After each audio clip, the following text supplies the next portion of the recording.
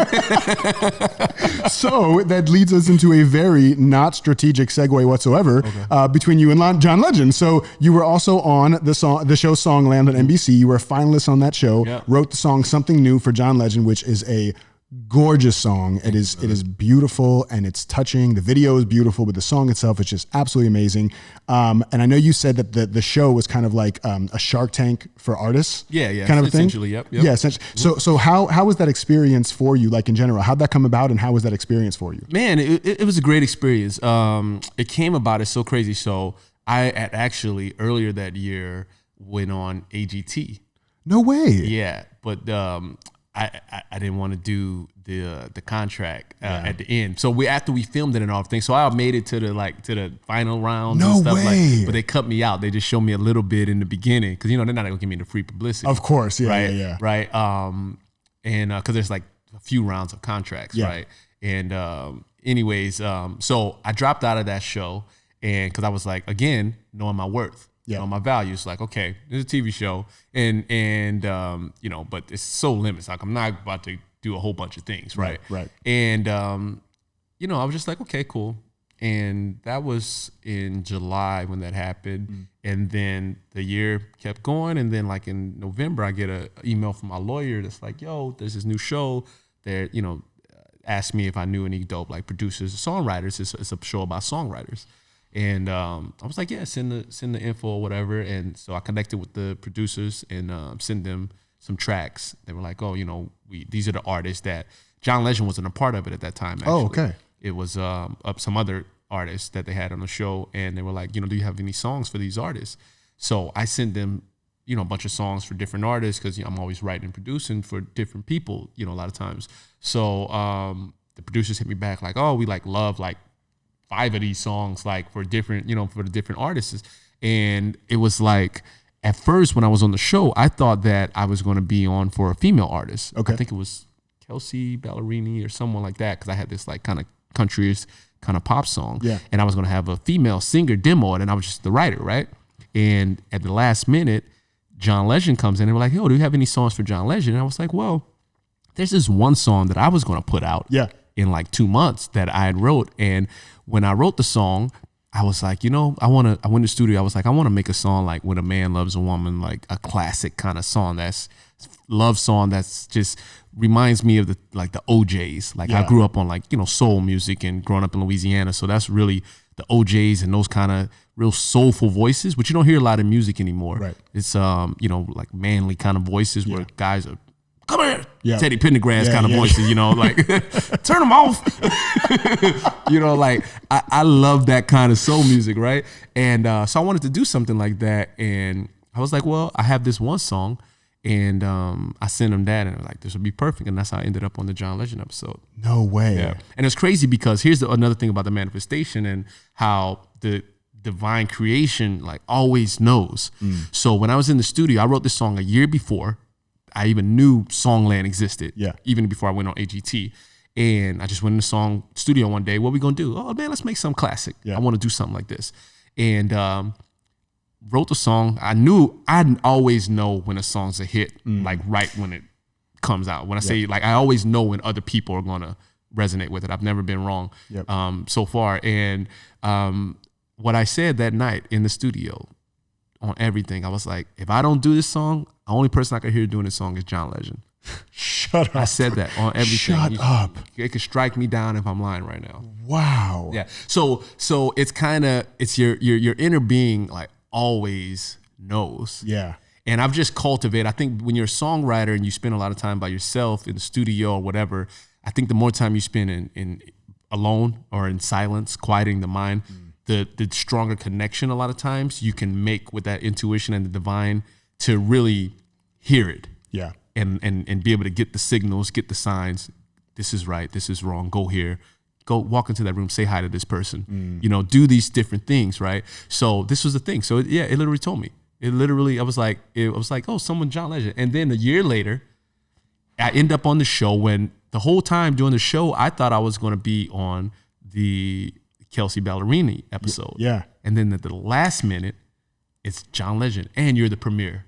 Wow. Literally the last minute, the whole time through the Songland process, I thought it was a different song. That is crazy. And then you actually perform the song in front of him and the other judge. I mean, do they call them judges? Yeah. I guess they call them judges or whatever. Yeah. And it was first of all, your performance of the song was just insane. But Thanks, brother. But what I really thought was so interesting was when there was like the little feedback panel at the end, and there's this moment of you and John Legend kind of riffing and duetting together over like a slight change in the song, and I was just like, how was that to just like because it didn't feel like. Watching it didn't feel like, oh, look at Ollie singing with his idol. It was like, oh, look at these two powerhouse artists that are riffing together. Yeah. Did it feel that way for you as well? Absolutely. Yeah. But so here's the funny part about that and how everything comes full circle, right? So my first publishing deal offer was actually from John Legend's publishing company. No way. Yeah. Just 10 years ago. So he remembered me. He did. The first artist to ever record one of my songs, major artist, was John Legend. It never got released. But still, the first time I heard a major artist cut my song, it was John Legend on a song that I'd written when I was in the 10th grade. That is insane. Yeah. What? And was he pretty cool? Yeah. No, really great guy. In the sense like I don't know him, right? Yeah. But it's so crazy because that being in Songland at that time, it was for me, because this was obviously after Running Man, and it's like I now am going in. It's like, yeah, I know I'm an equal. Right. It's like, so there's no more pick me. Yep. Like when the first time I met him and he came to the studio, and it was like this, like, oh my God, like in the room, like I hope, like pick me, until I got the paperwork. But we ain't gonna talk about that. It's like pick someone else. Pick someone else. Like we good over here. Like you know what I mean. But no you shade. you. But that happens. But I picked me, and so going into this situation, with Ryan Tedder and Esther Dean and stuff, that for me was just confirmation, because if you watch the show, it's like it was a hit when it came in. Yeah. And Esther, collaborating with Esther Dean, like she took it and made it and collaborated together, and like her ideas were great, and I think the changes were just amazing. That kind of love that like sold the hook. That was like that, so it was great, and it was like so much confirmation that I'm already there. Yeah. So in terms of the perception and being on TV and being what people perceive as famous or having millions and millions of dollars, that's on the way. Right. Like the Brinks trucks are on the way already. Right. You know what I mean? They're already coming. It's just like, just like lining up like that, like the video game, like when you're playing golf or baseball on video games, how you got to line up the one's going this way and one's going this way. Yep. So it's like, it's already there. It's all just lining up. Bro, this is the Brinks truck is on the way. That's a mic drop moment, dog. The Brinks truck is on the way. So for me now, like anytime I'm in the room with Randy Jacksons or like these, John Legends and different people, which I've been in the room, like I don't have that kind of feeling that I used to have of like, it's always like great when you meet people that you admire, because I'm a huge fan of John Legend's work, and it's just a different feeling now though, because it's like I feel like I'm supposed to be here. It's not a feeling of separation. It's not a feeling anymore. of separation, there. And that's the thing I don't like about these shows a lot too as well, because I think it reinforces the idea that other people are more special or have something else that you don't have. Yeah. And I don't like that part about these TV shows. Yeah. I think there's a way to do it to where you empower people to where it's not like the judges are sitting on the high horse and they're looking down and like, you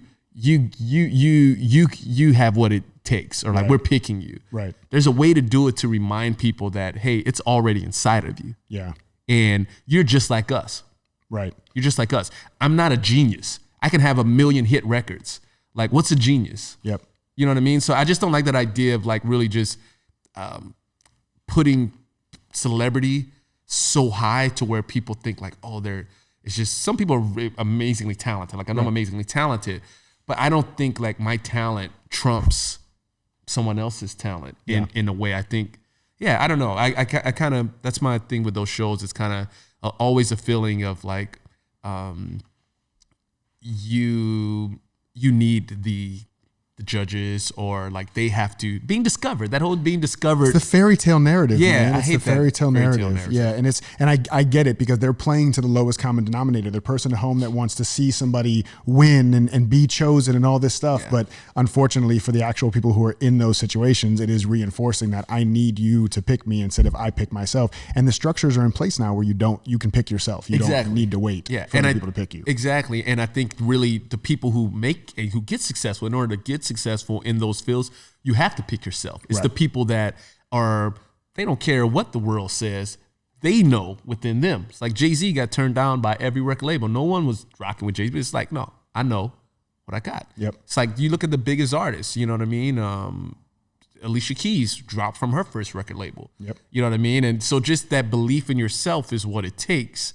And I wish that we would encourage people that were in celebrity positions and have had the doors open for them, would be real about how they got to where they are. Yes. Be real about it and say like, no, there were people that opened the doors for me. Yep. And said, hey, like, come in because you already got it. Right. You already got it, right? So that's what I'm gonna do. It's like it's not about saying like, oh yeah, you could be like me one day. Just keep doing, but it's like, nah. When you recognize talent and you encourage and empower people to make their own way and to believe in themselves, and I think that's what we're missing. And we need to change that paradigm. We have a paradigm shift around celebrity and that whole fairy tale narrative. Yep, absolutely. Actually, I want to talk about that a little bit more, but one thing I want to make sure we talk about, because I know we're getting close on time here, and I so appreciate you being here and spending so much time. I thought this was like an 8-hour podcast. I mean, hey, if you're down, man, I will go. I got enough to cover for 8 hours with you, man. If we're going to ruin podcasting, then let's ruin this shit right now. I was talking to a friend about starting a podcast that literally was just one episode that went like 36 hours, and that was the entire show, and then you never did another episode. It was a 36-hour long podcast. I'm like, we could do that. We could have Nuncio, you're down for 36 hours, right? Tanya's not going to kick you out of the house. It's fine. So one of the things from this year that was obviously huge, and depending who you ask, even a bigger deal than COVID in a lot of respects, is the social injustice storm that has come up this year. And I hate to call it a social injustice or a social justice movement, because that implies like this new thing that we're working towards. And this is like 100+ years in still not necessarily making the movement that it should be. But when all of this went down earlier this year, especially around Breonna Taylor and George Floyd and everything else that was going on, it was shocking for a lot of people. And a lot of people had no idea what to do or where to turn or how to talk about it or anything else. And you were one of the people that I went to, and we had these amazing conversations that I'm so grateful for, because, I'm somebody who has benefited so much from Black culture my entire life. Clothing, music, friends. I had a Black stepfather for 5 years when my mom was with a guy in my teenage years. Yeah. And even being in those environments, I was ignorant to how deeply rooted systemic racism was. Right. And so to have these conversations with you, where you turned me on to so many great resources. I mean, whether it was, the 13th, which I've watched like 4 times now, or like, or Bacon's Rebellion, or all these things you were telling me about that you mentioned earlier about having Indian heritage and the whole kind of conspiracy and suppressing, showing people of color or Black people in particular that they have Indian roots, all these things that I had no idea about. So first of all, I just want to thank you for being so open, having those conversations, because it's not your job to educate me, and yet you still were open to saying like, hey, if you want to learn, here's what you need to do. I would love to know from you, like, how are you navigating that now? And also kind of, let's start with that. How are you feeling about how it's going now? What are you hopeful about? What are you still concerned about? I'd love to just get your take on this. Oh man. This has been a wild year. I mean, I guess I feel great. I think that, look, everything that we're dealing with in the world, social injustice, whatever there's so many injustices, right? Right. So it's nothing new. But I think that it's a reflection of just like inner, so I just try to, when it comes to racism and like specifically, those things, my biggest, I guess, my biggest worry about the movement, right, in that sense, is that we look at things on a really surface level and not address the spiritual aspect to it. And like I just heard the word like spiritual bypassing and stuff like a few months ago, so I don't know, but fuck it. Like I'm gonna say like what I don't know if it's gonna come across like that, but I don't think there's a way to separate what we're experiencing from what our inner is, even as a country, right? So if you look at, I think as they say, the music, if you look at the music of a society, then it'll tell you about the people.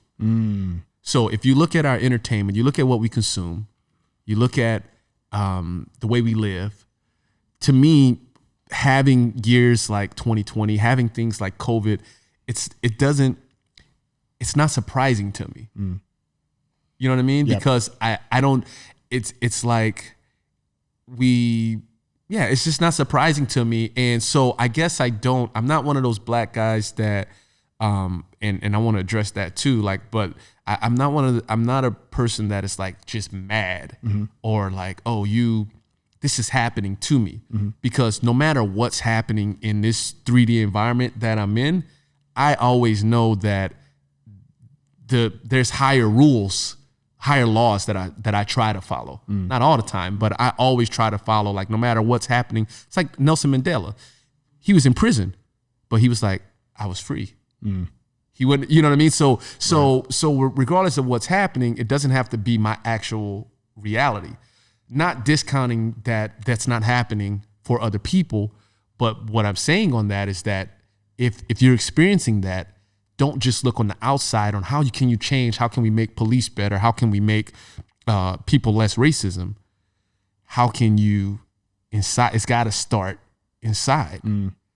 And I just think about that for anything. If we want to cure, sex trafficking, if we want to stop like all these things that we hate, climate change, I feel like we can't change it on the outside until everyone makes the connection that we are, my friend Josh said, manifestational beings on the podcast. We're manifestational beings. So it's like people don't understand, but I feel like most people don't really look at the world from the entirety of what it is. We're looking at it very 3D, like, oh, yeah, you're black, I'm white, like, they said this, police did this, but no one's really looking at it from a spiritual aspect, and we are spirit beings. So as long as we disconnect that, then our world's gonna be fucked up. Right. Because we're not operating in our full essence of what we are. Right. So that's why the way I feel about it is, I won't say I'm indifferent, but it doesn't surprise me, but I may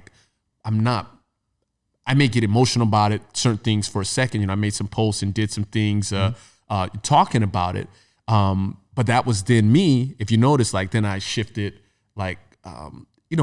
out of the conversation a little bit, because I was like, wait, it's easy to get into that trap of back into the 3D box and looking the world of form, right? And looking at it that way. And then it's just like, then I was like, wait. There's other laws that supersede me being black. Like you may see even being a male, but above that, I'm spirit just in this very sexy ass fucking canister. You know what I mean? Yep. You know what I mean? So, yeah. Spirit in a sexy ass canister. The name of your new single. The name of your new single. Dropping. Definitely not dropping in 2020. That's 2021 release. Definitely 2021. But yeah, so I just always try to remind myself of that. And when it comes to, as a person that I think is here to serve, as a spirit in this body that is here to serve and impact in some way, when I'm talking with other people who look like me, African Americans, right, or black people, so-called black people, right, it's understanding. I try to remind them that, like, hey, like, when did you know you were black? Like what age? Do you remember? You know what I mean? So, and then even like I think you were on the thing that I did with Craig and Sarah's. Yep. And I talked about just racism. How can we end racism if we don't end race? Because if you break down the word, right, ism is a political ideology, communism, fascism, Nazism. So it's political ideology, and race is a construct based on, basically just the pigment of your skin. And the shit didn't exist 500 years ago. Like in antiquity and Rome and stuff, they didn't, it's like, we're always tribal people. So we had tribes, you're Germanic, you're, the Moors, the whatever. That's a different thing than race. It was nationalist. It wasn't race. Yeah. It was like, what is your bloodline? What is your tribe? Right. So there were black rulers of Rome and England even, you know what I mean? Yep. That were so-called black. So black didn't exist until the New World, when the slaves that were first coming to the New World in 1619 were indentured servants. Everyone was an indentured servant. The ones that looked black and the ones that looked white. And it wasn't until Bacon's Rebellion, they got together and it was like, oh, we got to keep the poor people from ganging up against the wealthy people. So, okay, now you got to one up because your skin's white. And now if you're black, all the African indentured servants, well, now they're going to be slave by birth. So all this stuff started in like the 1600s. It's crazy. I remember you telling me about that specifically, how the divisiveness between white and black indentured servants was a way to try to keep them from getting together and overthrowing the power. So they said, oh, okay, well, we'll separate them by the color of the skin. We'll say, we'll give you something extra if you don't join up with them. Exactly. And then the entire system goes from there. Divide It's and ridiculous. And there's so much divisiveness now, right? It's like, divisiveness is always the reason that this shit is created. It doesn't exist in nature. Exactly. So it's like, and like I read this book, The Art of War, and it's when you read these like ancient, I want to say, but like, just really historical context that is so spot on. Even if you just look at what's happening right now with Donald Trump and like just the politics, if you just simplify that shit to like ancient wisdom, like you can see everything so clearly, at least for me. Right. It's like, I can see the whole play, like, oh, this is what's happening here.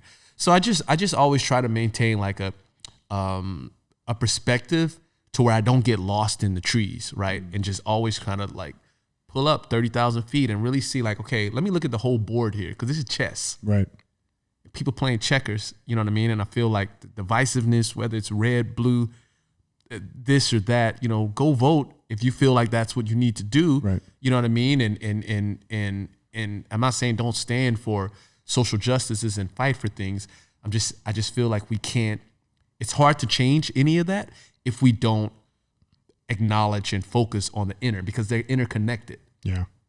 So I want to give a mic drop, but I think giving a mic drop would actually trivialize that answer. So I really appreciate that perspective. And I think that this is, and what I think I hear you saying as well, is that it's not a spirit only solution, right? It's like, you have to realize the essence of it. This is remembering who you are again. I am not black. I am not a male. I'm way bigger than that, right? I'm the essence of human spirit, as is everybody else. Yep. And given that understanding, here are the implications and applications of how we can be showing up in the world of form to actually get things changed. So would you say that first and foremost, whether it's from a spiritual perspective or from a more pragmatic, let's change policy perspective, that it's really an education issue that is our biggest issue right now? Like, would you say that? Absolutely. I think the biggest lie, the biggest, in my personal opinion, is that the not having the knowledge of who we really are and how we really work. Yes. You watch The Social Dilemma, for instance. So I got a chance to meet Tristan Harris a few years before the documentary came out. I went to a seminar in West LA where he was talking about the same things. And then when I got into NLP, I got a better understanding of how I really work, how my brain receives information, goes to the amygdala first, like very, very fast, right? Yep. So if I'm not aware of that, I'm going to make decisions, boom, boom, boom, boom, boom, and not even know. Like, it's like we're basically these high performance vehicles and no one fucking read the manual. Yeah. All right. That one you get a mic drop. That's a definite mic drop. Yeah. I mean, shit. It's like you're freaking, think of the biggest, the best car, the most expensive car that you want in your dream, a Bugatti or whatever it is, you're that car. And if you fucking bought that car, man, you'd be in that manual. Oh shit! Like I just got a Tesla. Yeah. So like I'm finding new shit about. Oh damn! Oh I can turn the back seats heat too. Yep. Like so I'm finding all this new shit in this car. So because I want to know everything about the car. Right.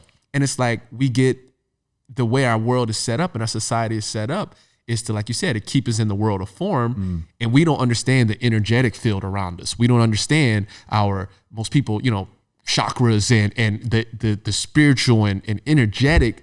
We're electrical beings. Yep. Like we're like frequency. You think about like our body's mostly water, and I'm not a scientist. I just and there's people that know this shit a lot more than I do. But this information changed my life. And when I think about music, body's mostly water. If you put a glass of water next to different kinds of music, the vibration is going to be different. So why is it that in urban areas, and you think of hip hop music, and you think you mean to tell me that this music is not steering a vibration in a certain way? It's physics. Yep. You can't dispute it. So it's like people don't know how they work and they don't know who they are. So that, to me, to answer your question, I think it is education. It's really educating people to know who they are, what they're really made of, where they're really from, right? And how they work. Yeah. We have a very narrow picture. We have like a couple pages ripped out of the manual given to us, and we say operate successfully in life with only these 2 pages, and we're missing the other 300 pages of the things that could really change. I love that metaphor of the instruction manual. That's really amazing, and I totally agree with you. I think from a very young age, this stuff needs to be taught. People need access to the manual, the full operating manual, very early on. And I think when you have that level of insight, it's just like we talk about, and you and I have talked about this before. Like people who are really lit up about life, they don't have thoughts of shooting up a school and then don't do it. It just doesn't occur to them to go shoot up a school. So if you have people that really understand that we are spirit, that we are essence of what we're capable of, how our system works, then there aren't people that are sitting there saying, man, I really don't like black people, but I'm going to use my spiritual essence. It just doesn't occur to them because they don't even see black people. And it's not about, I don't see color. It's not about that, but it's about like, they just don't see that as being a separate. They see like, you are the human in front of me and you are made up of the exact same things I am. Why would I ever treat you differently than the way I would treat myself? Right. So I hope that that's possible. I think it is. I don't know if it's something that we'll see in our lifetime or whatever. I don't know, but I think that it's possible if certain structures. It has to be like complete paradigm shifts. Yes. And I think COVID has been one of those things. I mean, it's been a paradigm shift in a lot of ways. But I think the danger here is that if it could shift either way. Yeah. Right. It can shift into a place of fear where it's a paradigm shift of like, oh, well, now everyone is a zombie and I have to be scared of everyone. Or it can shift into a different place. So I think it needs to be some like incredible like paradigm shifts, and it takes people like me and you to not even just focus on changing what's already there, but creating alternatives and building the new. Like I want to build the new music industry where artists, don't feel lesser, or it's not this gatekeeper society of a few at the top, and where it's a different kind of thing, and where people are more conscious about the impact of music and what that does, right? So I'm launching a company called Music Mission House, which is all about basically empowering artists that are musical change makers. So people that are taking music and using it as a tool to inspire and motivate. It doesn't mean it has to be positive, but just coming from a place of not tearing down people that are hearing it. Not saying that rappers and things like do that. It's not intentional. Right. People are you're just operating from what you know. Of course. So it's not intentional. It's not, Cardi B's not bad. Right. You know what I mean?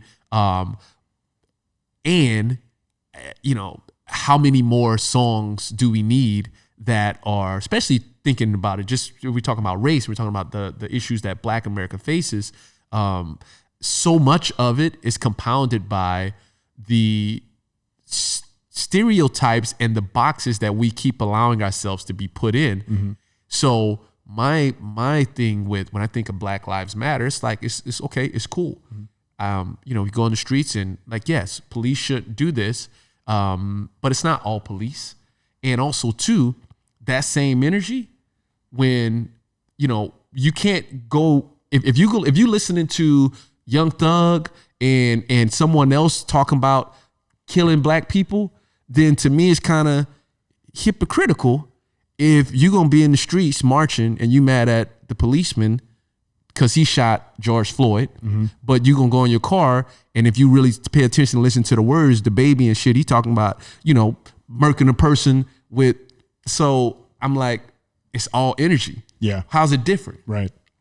You know, and we allow entertainment, these entertainment structures, I feel like they know that the true power of entertainment. That's why it's called television programming, radio programming. Like there's a reason why it's like one company owns like all the freaking radio stations. Yep. Right. So it's why you have no control over what you're really seeing or what you're watching. You know. So yeah, not to get too deep in that, but I think that my people perish because of a lack of knowledge. So we have to really stop going for the okie doke. Yep. And go like inner. It's like you can't say Black Lives Matter here, but then in your car when you in the club twerking and stuff, right? Black lives don't matter if you twerking to, you know, somebody talking about shooting up somebody that look like them. Right. Well, yeah, your habits show your values, right? Like the actions you take show your values. So yeah, you can't have it both ways, right? Yeah. No, and I love that, and that it brings us to I wanted to talk about Music Mission House because one of the things you say on there is exactly what you said, using the power of music to raise the consciousness of humanity. Yeah. Right. So I was curious what you meant by that, and now I feel like I'm really getting that is like the opposite's even easier to see is that music can devolve humanity, right? If it's in the wrong vibration. So it can be weaponized easily. It can be that's a beautiful way to put it. It can be weaponized. So tell me a little more about the kind of impact you're looking to make with Music Mission House. I think, look, duality is important, right? That's the law of the universe, right? So it's not saying that it can't be all good and every song sound like Running Man or be positive. It's just what I'm trying to create is just more balance. More balance that is mainstream, right? When you think of mainstream, you know what I mean? There's so many artists out there. So it's not that it doesn't exist, it's there, but they're not giving enough of a platform. The song like WAP can become the biggest song in the country, right? When if you look at all the other songs on the Billboard and stuff, just about 80%, they're all talking about the same thing. Yeah. So it's not something new coming to the conversation. Right. It's homogenized. It's all the same. Homogenized. Yeah. So every other song is talking about, you know, sex and misogyny and that kind of sexualizing women in that way. Nothing wrong with it. You know what I mean? But there's no balance. Right. It's a vehicle for expression, but it's become the prevalent vehicle for expression. Yeah. It's like where when you exactly. And I think for, you know, Music Mission House to me, because what I went through of in the music industry of having execs and people that could have helped create that balance, but because they scared to lose their job or because it's like, well, this isn't what's selling. But at what cost? Right. And I'm looking across from the table and you black like me, you from Chicago, you from the hood or whatever it is. At what cost do you keep saying that, hey, this is what's popular. This is what's popular. Just so you can, you know, you can make your few hundred thousand or your millions of years or whatever it is. But at what cost? Because I know where I'm from. You know, I look at, you know, my little city has Abbeville, Louisiana, shout out. But I think it's like maybe 100,000 people. Wow. But it's murders every weekend in a little small town. Yeah. And these kids are killing each other 18 years old. 15 years old, a little kid. My mom told me last week, someone that she go to her church with, her son shot. You know what I mean? So I know they wasn't listening to freaking Willie Nelson. Yeah. You know what I mean? Like, right. Yeah. What's it? Music is an understanding state too. Music is trance. Yeah. You know what I mean? When you play certain music, you get yourself in a certain state. Yep. That's why if you got a little lady friend coming over, you're gonna dim the lights down in here. You're not gonna be playing no Young Thug when she walk in here. You're gonna put on some smooth jazz, some baby making music. You gonna put on a little Jodeci. A little shy, a little Jodeci. Why not? So because you're trying to set a state, right?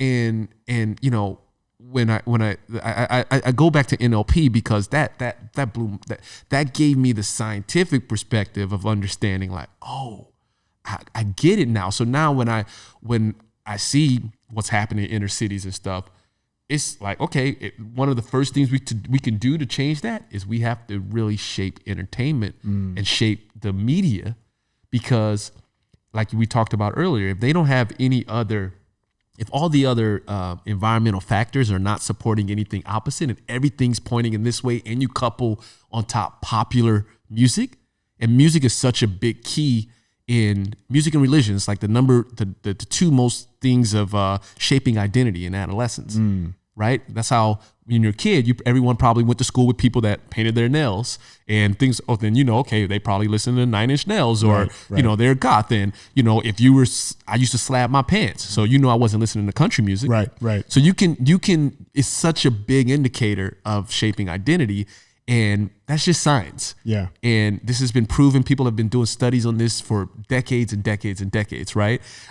So that's my thing with Music Mission House. Is like, okay, I want to bring the real information back into it. Let's bring in the neuroscience of how our brain actually receives entertainment, music, whatever it is, and apply that to our social strategies. Apply that to if we really want to change the world, if we really want to change, Black America and really stop killings in Chicago and stuff like that, then let's apply that and not continue to uplift and say, hey, here's who this guy should be who you should be like. Just because a person has a lot of money and shiny things on their neck doesn't make them successful or make them a right person to follow. Right. Wow, that's a really, really powerful thing, because I feel like, especially with music, man, and especially in dark times, you're going to go to music when you're feeling down. And so if the music that's available to you is music that reinforces that you can't do it, or the only way to do it is to do it in this way, shape, or form, then what else can you possibly do? So if music, for me, I know one of the things that has been said about something new, about the song you wrote before Songland, is that it's timeless, right? It feels timeless. And I love that notion of anything timeless, not just music. But for me, what makes music timeless is that it hits a core emotion in our heart, right?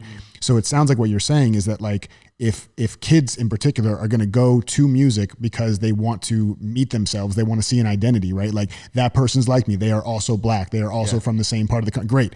We have you now. You're just like me. Where do I direct you from here? Yeah. Right. So is that kind of the kind of path? Exactly. Okay. I mean, I think artists, it's one of the most, it's not just a gift. It's not selfish. I feel like it's one of the most powerful. I'm a magician. When you can make music, you can transport people, and you can help, like, again, you can shape identity. You can put them in a different state. When you can make art, whether it's entertainment or acting, you can transport people into experiences which can alter their beliefs about themselves, about the world around them.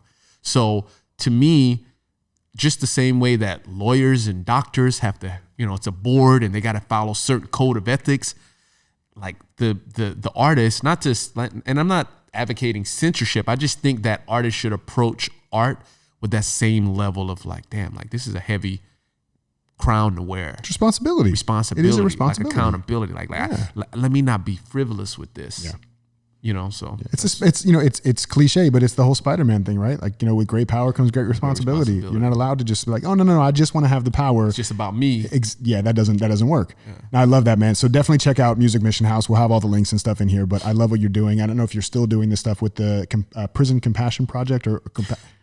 So what we're doing is we're working with a few different charities. So right now, I'm actually working with this Conscious Coalition, and we're hopefully, fingers crossed, depending on the travel situations, but working on building a well in Uganda. So I want to get into a lot more like humanitarian things, and what the whole idea behind Music Mission House is to bring artists together to make music that can help actually make, like, fun projects that make a difference. So whether it's building water wells or like bringing certain curriculum to different schools or whatever, but like getting together and using the proceeds of records and to basically help shift the needle just a little bit in like tangible ways.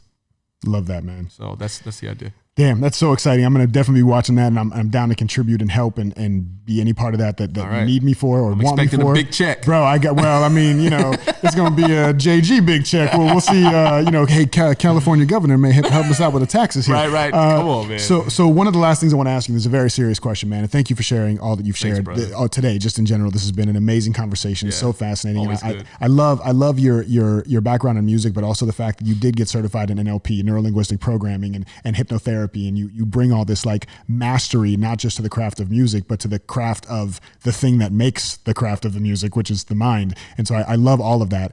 And so I really want your take on something. I got into a little bit of a fight with somebody on Instagram the other day because as of the time of this recording, it is October 2020, and this person has already started playing Mariah Carey's All I Want for Christmas Is You.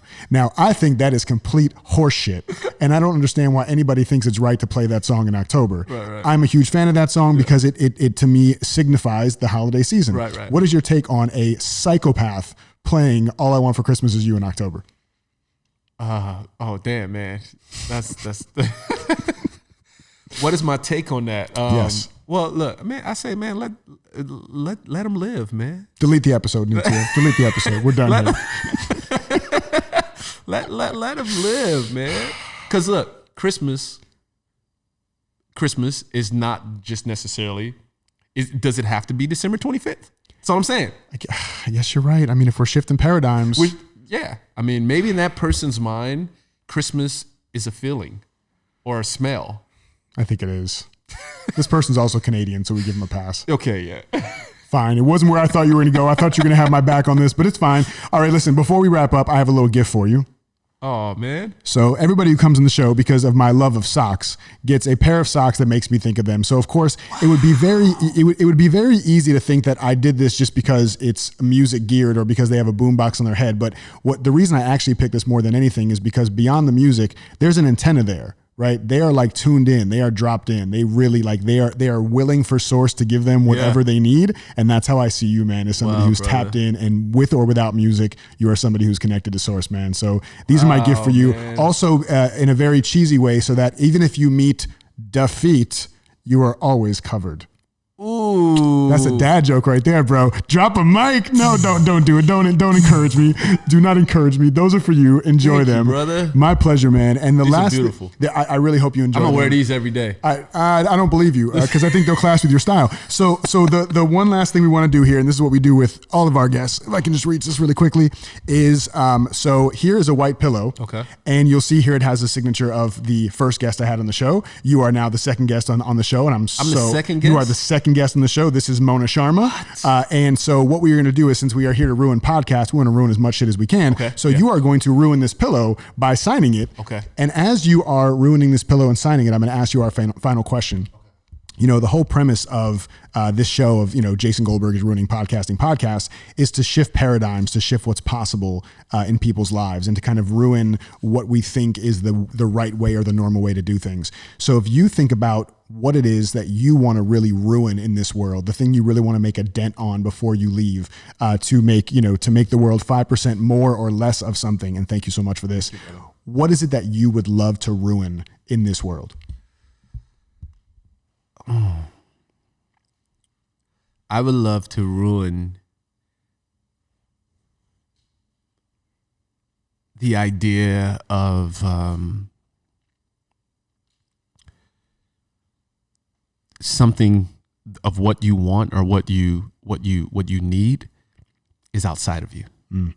And I think for me it all goes back to like remembering who you are, remembering your divine power. So I would like to ruin that. My vision is I want to empower people through everything that I do, that they are capable of creating anything that they want, and for them to really understand the co-creation process and really understand who they are, how they work, and give them so that they feel freaking powerful. Like, I'm here, but if I want to get here, then I can freaking timeline jump. And understand like what all that means, and like to really kind of look at the chessboard and don't be the piece, be the person looking at the board. Like don't be the piece, you know? So that's what I want to ruin. I love that, man. And you're doing it. You're on the path to do it at an even bigger level. I am so grateful for you, for your friendship, for you being here, thanks, for all that you shared. I love you, brother. Where can people find you and follow you and continue the conversation with you? You can find me on Instagram, Facebook. Well, actually, I'm not really active on Facebook, but I'm about to be back on there. But you can find me on social media at Ollie Gabriel, OLLIE Gabriel, yeah, be on the lookout. Also to olliegabriel.com. You guys need digital marketing services, twiz.io. It's a weird name, TWIZ.io. I love it. Yeah, we're launching some cool things. So I'm excited, man. This has been great. Thank you so much, brother. I'm super proud of you.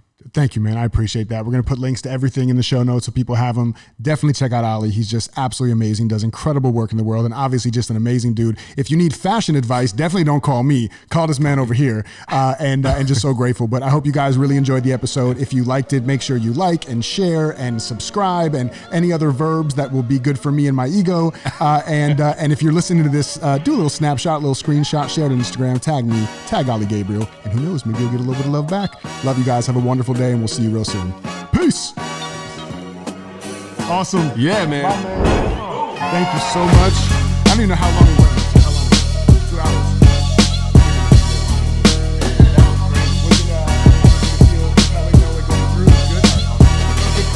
This is why I love this, man. This is why I love just like sitting on the couch with the homie, just like chilling, man. Chilling, man. Hey. It's the best thing. I'm happy you have me, man. I'm happy too. This is awesome. I almost wore a suit, but then I was like, it's Jason. No, I'm glad you didn't wear a suit, man. I'm glad. You met Josh, who was on the way in. Yeah. So I had planned that day to do, I had 3 episodes, right? That's right, yeah. So I had 3 different outfits because I wanted every day to look like a different day, right? Yeah.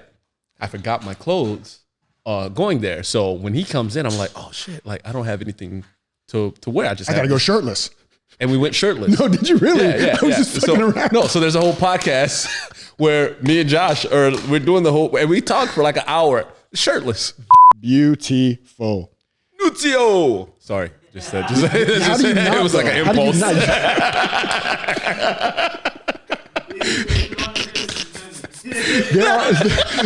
There are certain people's names that do like activate Tourette's in people. Yeah. Right? You just don't have a choice sometimes. You have to just scream it. It just makes. That's all I got for you today, folks. If you love this episode, please make sure to follow us on whatever platform you're listening to it on. Give us a 5-star review and a rating. So helpful for us, especially starting this podcast. Give us a great review if you love the show. Tell all your friends about us. Screenshot this and post it on Instagram and tag me in it so I can send you some love back. DM me with any of your feedback or any questions, and let's keep ruining shit together. Sending you guys so much love and cannot wait to see you again super soon. Peace.